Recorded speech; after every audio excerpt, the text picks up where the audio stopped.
Olá pessoal, vamos iniciar a apresentação de compiladores, geração de código para comandos de atribuição. A equipe é composta por Isaac Nunes, Itamar Vanderlei, Kelson Micael, Luan José e Everson Franques, todos universitários da Universidade Federal de Alagoas, campus Arapiraca.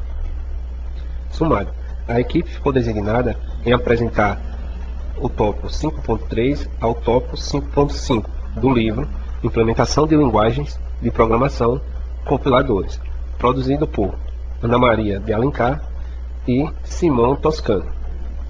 Sumário: iremos iniciar a apresentação com o tópico 5.3, geração de código para controle de atribuição, e o 5.3.1, conversão de tipos em expressões.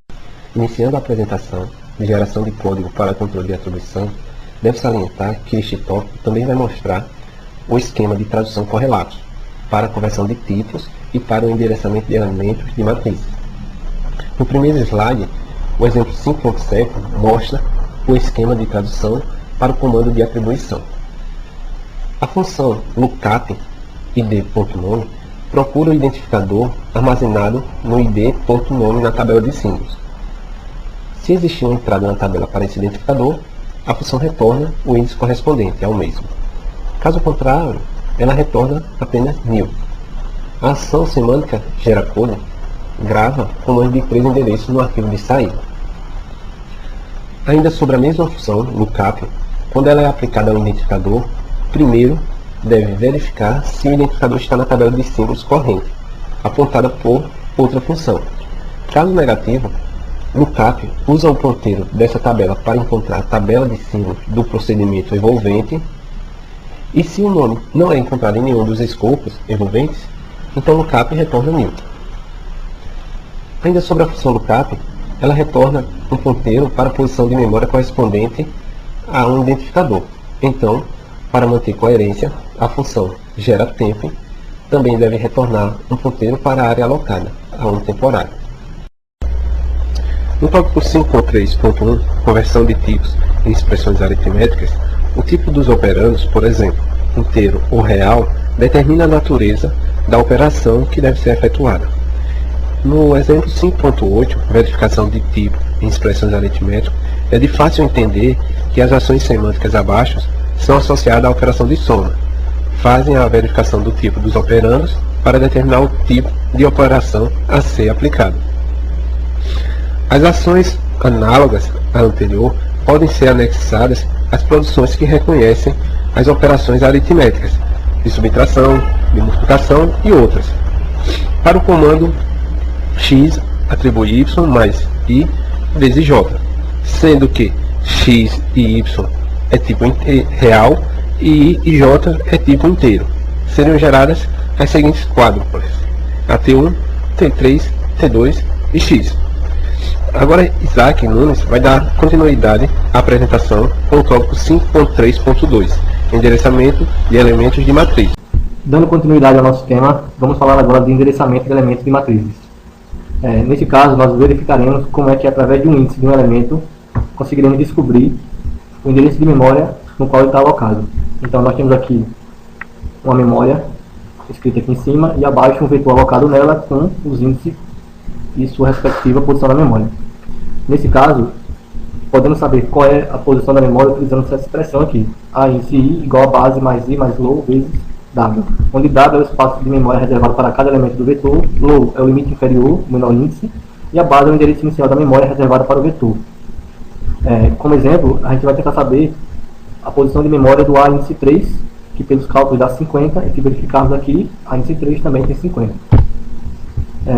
Uma outra forma de escrever essa equação é através dessa expressão aqui: a índice 1 igual a i vezes w mais base menos low vezes w.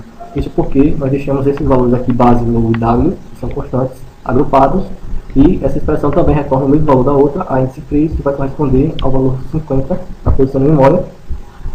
Com isso, nós podemos pegar essa expressão base menos low vezes w, chamar de c, e esse parâmetro c fica nessa nova expressão, que corresponde ao mesmo valor. Então C pode ser armazenado na tabela de símbolos na entrada para o vetor A. O endereço relativo de A índice 1, ou seja, qualquer índice de vetor, pode ser obtido somando I vezes W a C. E o mesmo se faz para matrizes bidimensionais e tridimensionais. No caso de matrizes multidimensionais, bidimensional ou tridimensional, por exemplo, podemos ter um armazenamento por linha ou por coluna. No exemplo aqui, temos uma matriz A23 bidimensional, que, como é armazenada por linha, corresponde a esses valores aqui, A índice 1, A índice 1, 2, A índice 1, 3 e assim por diante. Ou seja, armazena-se a primeira linha, e na sequência a segunda linha inteira e assim por diante. Por coluna, armazena-se a primeira coluna, e na sequência a segunda coluna e assim por diante. Então é linha por linha para armazenamento em linha, e coluna por coluna e armazenamento em coluna. Essa outra expressão corresponde a você descobrir o endereço de memória para uma matriz bidimensional armazenada linha a linha. E se novamente nós fizermos um teste A21, vai corresponder ao valor de memória 40, que bate com o armazenamento aqui, então a expressão para uma bidimensional. No caso, generalizando para K dimensões, multidimensional, nós temos uma outra expressão, onde também destacaremos o valor C como constante, que pode ser jogado também na tabela de símbolo. A partir daí, nós já temos como referenciar espaços da memória para vetores. Então, com a gramática que gera essas matrizes, nós podemos reescrever ela para acessar contextos de memória, e a partir disso criamos um código de 3 endereços com essa expressão para fazer a transformação dessa gramática em um código intermediário. Esse código intermediário pode também gerar essa árvore através de uma sequência de quádruplas que estão aqui descritos nesse exemplo. Então nós podemos, a partir da gramática para a matriz, gerar um código intermediário que pode ser utilizado e que não depende da máquina. Bom, pessoal, meu nome é Itamar e vou falar sobre esses dois tópicos que estão aí.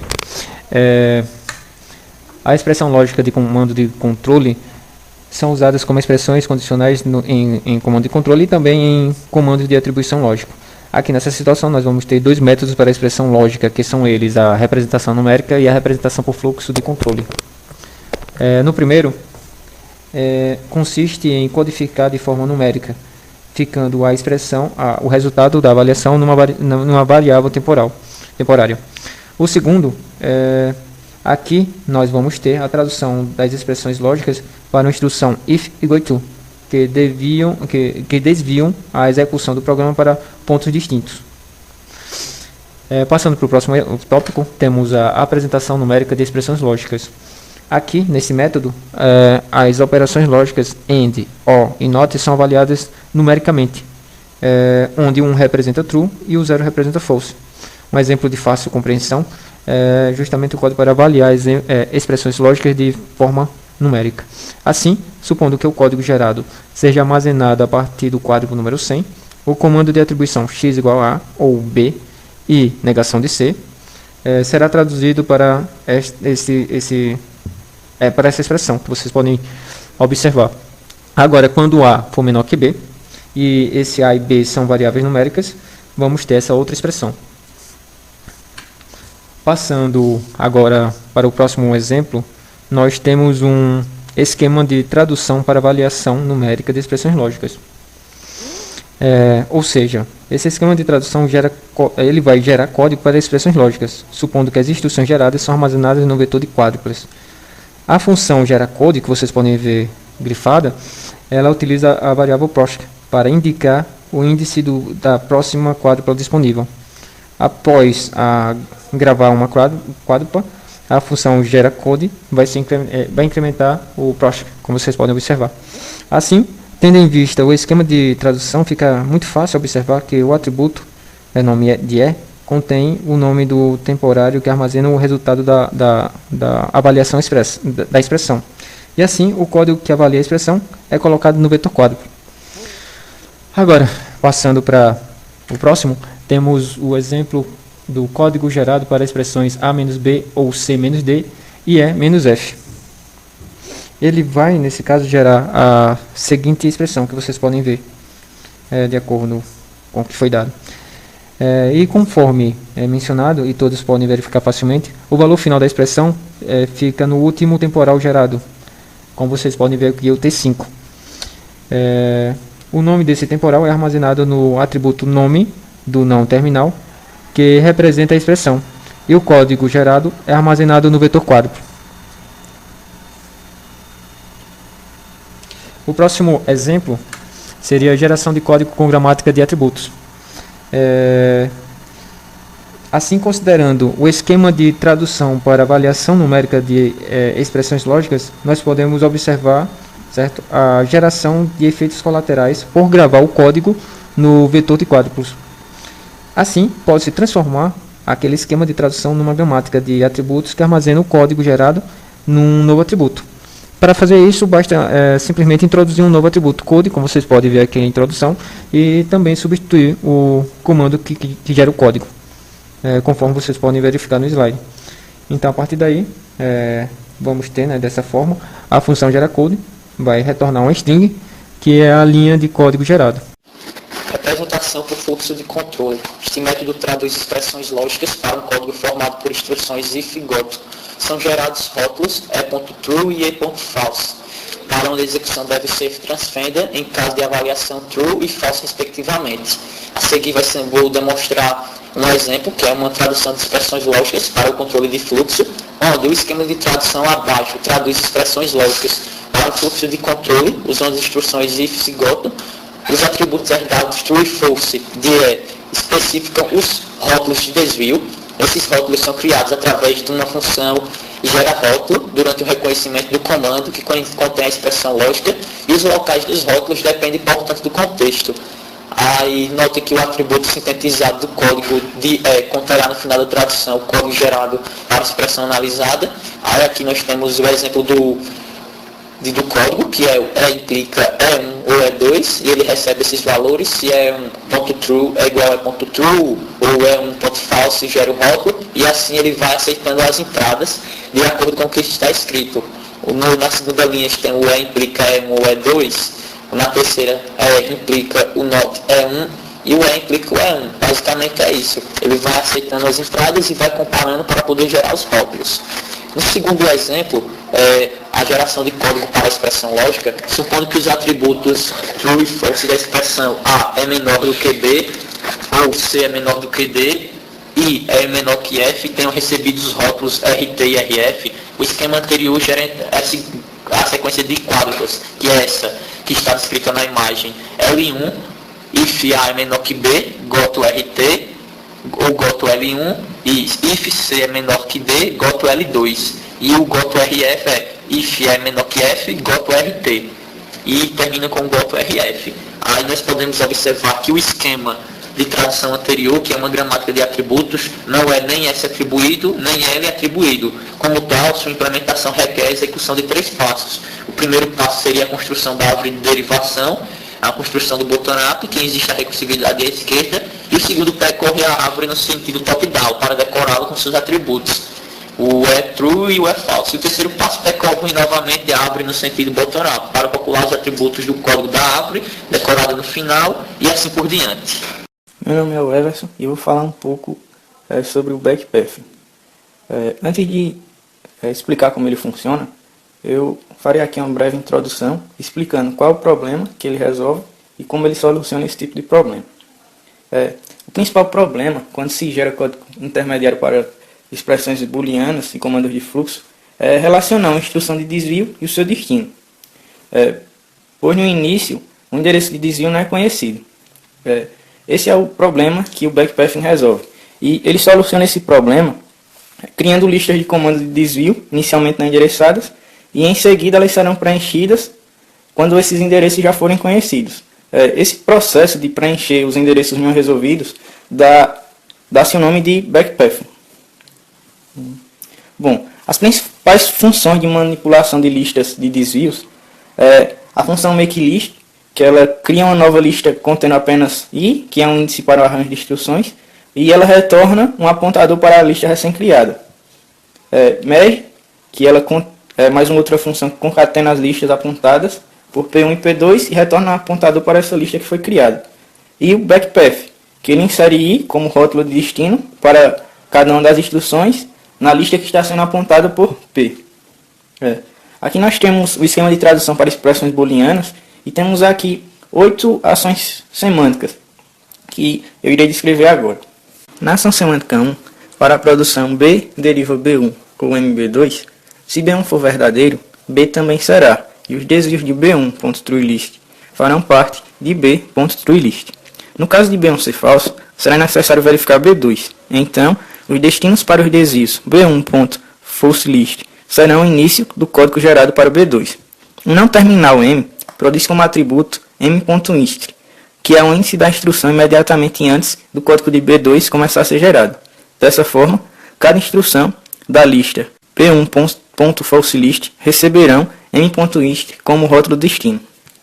A ação semântica 2 para B deriva B1 e MB2 é semelhante à ação semântica 1. Já a ação semântica 3 para B deriva não B inverte simplesmente as listas true e false. Já a ação semântica 4 ignora simplesmente os parênteses.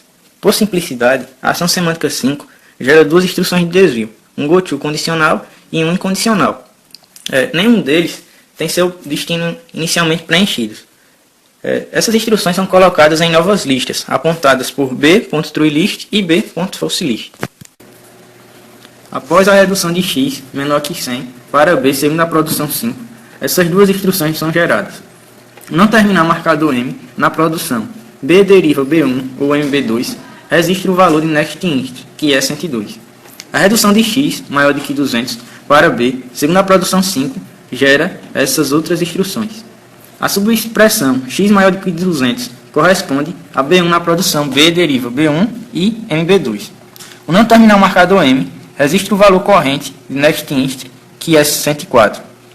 A redução x, diferente de y, para B, segundo a produção 5, gera essas instruções. Reduzindo segundo a produção B deriva B1 e MB2, a ação semântica correspondente chama backpath com B1.trueList e m.inst, para vincular a saída verdadeira de B1 à primeira instrução de B2. Como B1.trueList é 102 e m.inst é 104, essa chamada backpath preenche com 104 a instrução 102. As instruções geradas até aqui são essas. A ação semântica associada à redução final, segundo a produção B deriva B1 ou MB2, chama backpath, que deixa as instruções como estão aqui. A expressão inteira é verdadeira se e somente se os goTos das instruções 100 ou 104 forem alcançadas. A expressão inteira é falsa se e somente se os goTos das instruções 103 ou 105 forem alcançados.